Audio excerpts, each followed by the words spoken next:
નોકરી છૂટી જવાના ડરથી સરકારી કર્મચારી કે અધિકારી પોતે લાંચ સ્વીકારતા નથી, જેથી સરકારી કર્મચારી કે અધિકારી અન્ય વ્યક્તિને લાંચ આપવાનું જણાવી દેતા હોય છે। આવી જ એક ઘટના વિડીયોમાં કેદ થઈ છે। વાત છે ભરૂચની કે જ્યાં વચેટિયા મારફતે રૂપિયા લેતો ટ્રાફિક કોન્સ્ટેબલનો વિડીયો વાયરલ થયો છે। વાયરલ થયેલા વિડીયોનું માનીએ તો હેરાનગતિ વિના ટેમ્પો ચલાવવા માટે ટ્રાફિક કોન્સ્ટેબલે રૂપિયા માંગ્યા હતા। ટેમ્પાના માલિક પાસેથી 1000 રૂપિયા લેવામાં આવ્યા હતા। ટેમ્પો ચાલકે પ્રથમવાર 500 રૂપિયા આપ્યા હતા। જોકે કોન્સ્ટેબલે 1000 રૂપિયા માંગ્યા, જે રૂપિયા કોન્સ્ટેબલે પોતે ન સ્વીકાર્યા। તેમની પાસે ઊભા રહેલા એક વ્યક્તિને આપવા માટે જણાવ્યું।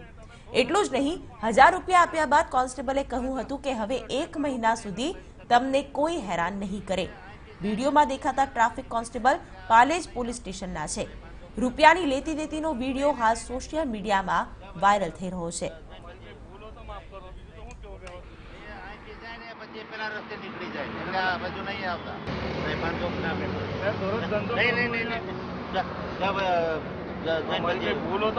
બીજું તો હું કેવું કહેવો તમે? 1000 આપે છે ભાઈ, આટલા જણનું નામ લીધું તો તમે પૂછો, હજુ બી પૂછો, સાટલી વાળા બી પૂછ, પેલા આરીફ બી પૂછ, ઘોડી વાળા, બરાબર, આ હસ્તુથી બી પૂછ, બધા હા બધા 1000 બસ તારે આપવા આવવાનું જ નહીં, અહીં હું રોકું ના, બરાબર।